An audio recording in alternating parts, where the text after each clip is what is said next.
And the devastating images coming out of Ukraine prompted so many of all of us to want to do something to help. But there are some very important questions that we all need to ask before we donate to any relief. Yes, we want to send our love, but we also want to send money and ways to help. So here are 5 questions you need to ask before you donate relief funds.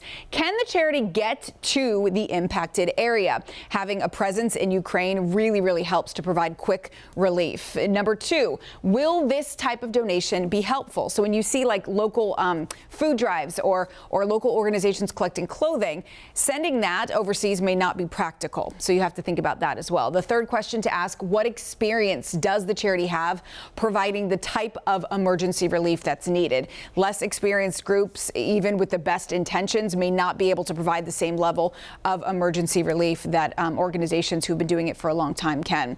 The fourth thing to ask, what percentage of my donation actually goes to relief? And here's the thing. The Better Business Bureau is saying you should be suspicious of any charity that claims that 100% goes to relief efforts, because even a credit card donation has a processing fee. And the biggest organizations, of course, they have administration costs and things like that. So just be wary of those things. The last thing to ask is this charity trustworthy?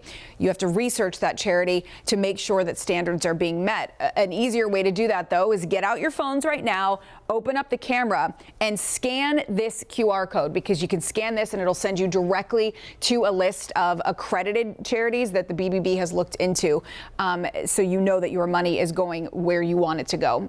If you didn't get that and you didn't have time to scan it, don't you worry. You can find the story on the WCNC Charlotte mobile app. You can get that app today. It's free, Google Play and the App Store in Apple. So those are 5 questions you need to ask before you donate relief funds, just to make sure, Vanessa, that the money you're donating goes to the relief effort. Yeah, and we know those scammers are always out looking to take advantage.